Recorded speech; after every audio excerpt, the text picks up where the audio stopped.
One way of conceptualizing yourself is that you're one speck of dust among 7 billion. And when you conceptualize yourself that way, you might think, well, what difference does it make what I say or do? And that's actually quite convenient for you, because if it doesn't matter what you say or do, then you don't have any responsibility and you can do whatever you want. The price you pay for that is a bit of nihilism, but if you don't have to shoulder any responsibility, that's a small price to pay. That's the underground motivation for nihilism. But the other way of looking at it, and this is actually the accurate way of looking at it, is that you're in a network. You're a node in a network, and so you can do a little bit of arithmetic very rapidly and just figure out how powerful you are. You know 1,000 people. You're going to know more than that over the course of your life, but let's say 1,000 for the sake of argument for now. They know 1,000 people. That means that you're one person away from 1,000,000 people and 2 persons away from 1,000,000,000 people. And you're the center of that network. And now the way networks work is that information propagates in a network manner. So don't underestimate the power of your speech. Now, you know, Western culture is phallogocentric. Let's say it. Okay, so we'll say, yeah, that's just fine. That's exactly what it is. It's predicated on the idea of the logos, that the logos is the sacred element of Western culture. And what does that mean?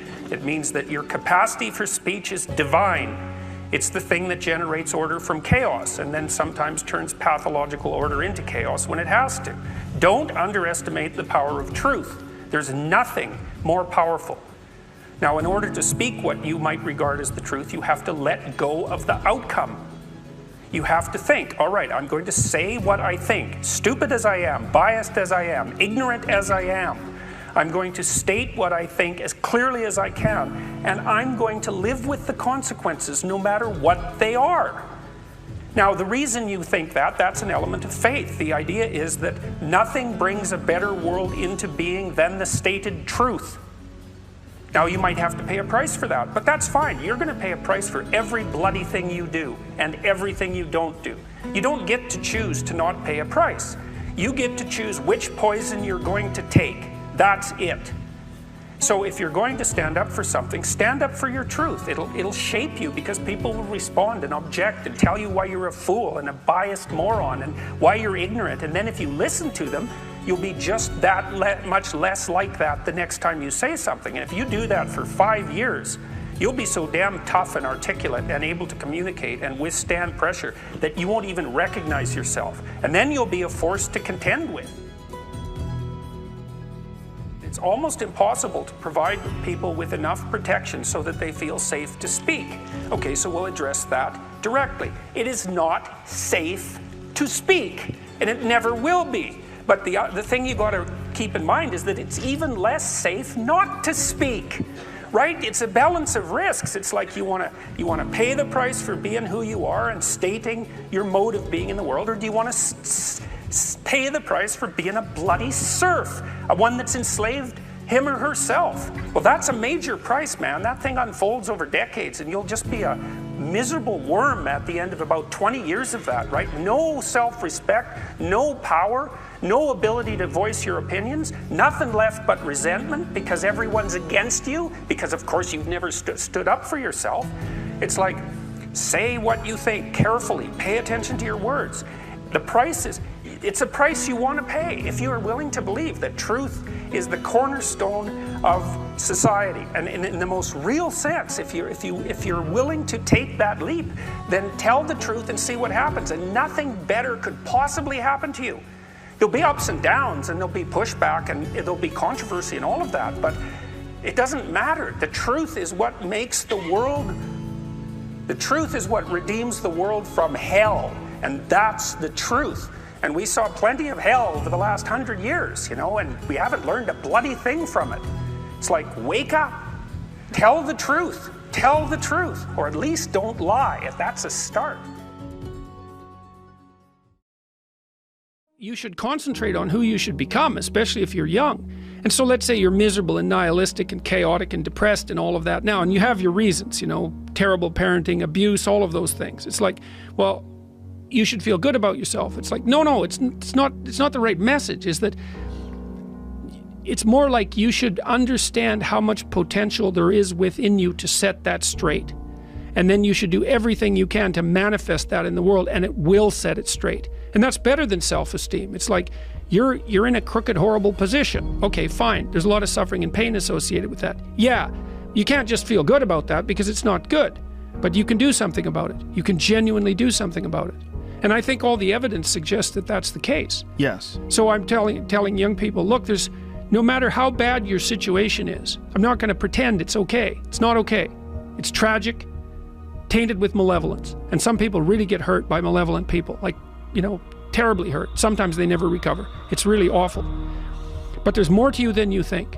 And if you stand up and face it with a positive, with a noble vision, with discipline and intent, you can go far farther to overcoming it than you can imagine.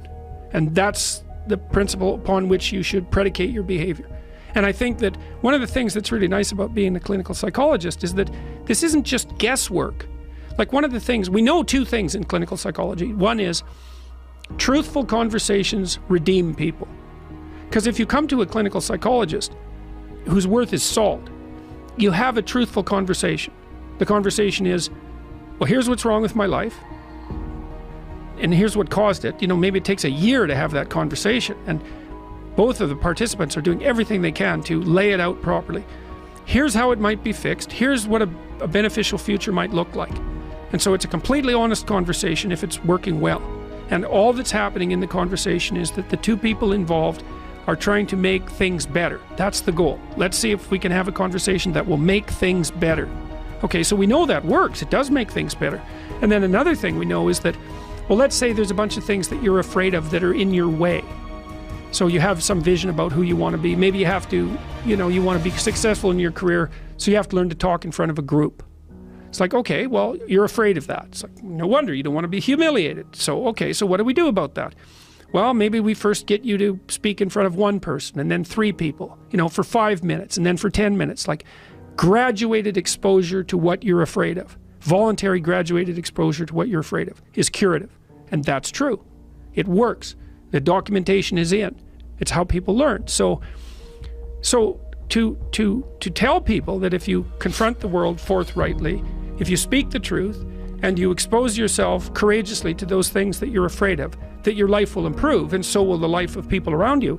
Like, as far as I'm concerned, that's as close to undeniable fact as we've got. And it also dovetails nicely with the underlying archetypal stories, the heroic stories. It's like, go out there, find the dragon, confront it.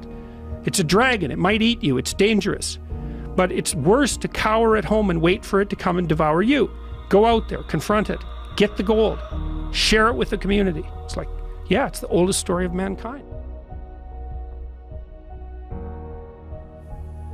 Well, there isn't any difference between the fool and someone who's courageous, right, from an archetypal perspective. And I mean, Abraham is a fool, obviously, when he starts his adventures.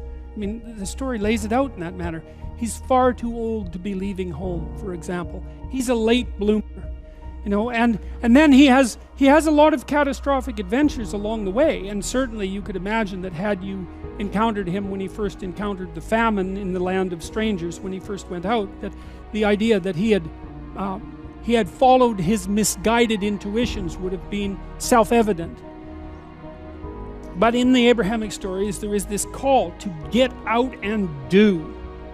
And that's it. And the thing is that, one of the things I've learned, to make it concretely, is that, like, I've done a lot of different things in my life, and every time I did a new thing, I was a fool. I did it badly. I was an imposter, right? And because when you first start to do something, you don't know what you're doing. But that's okay. That's an acceptance of your vulnerability, right? And your ignorance. That's humility in some sense. The willingness to be a fool in the land of strangers. That's it. The willingness to be a fool in the land of strangers. And that's an act of courage, because you also reveal your vulnerability to the world by stumbling around. But as long as you're stumbling forward, then you're going to move forward. Now, how do you do that more concretely? You aim at an ideal, right? And you aim at an ideal that's beyond you. Now, maybe you don't aim to begin with at an ideal that's so beyond you that you're crushed by its magnificence, Maybe that's too demotivating to move you. But you could at least conceptualize yourself as the you that you are, with fewer of the faults that you know of. And that's a good start. And I also think that's associated with the idea of humility. Take stock. figure out how it is that you're not who you could be, and then move in that direction and accept the consequences. You know, you're going to get slapped a lot, but maybe with each slap you'll straighten up a little bit, especially if you listen even to the people who are slapping you, because sometimes they're the ones who can reveal for you very quickly where it is that you're weak and insufficient, so that you won't have to be that way in the future. If you're reasonably articulate, like, start talking and sharpen yourself up. I mean, the enemy is a cloud. They're a cloud of gnats. They're only courageous in groups. They're only courageous in mobs. If you stand your ground and don't apologize and articulate things properly, they'll disperse around you like they're not even there. So most of it's illusion. So don't be afraid, but be afraid of the right thing. And the right thing you should be afraid of is not saying what you say, because that's the same as not being. And here you are suffering away. You might as well be at the same time. At least then there's something to you.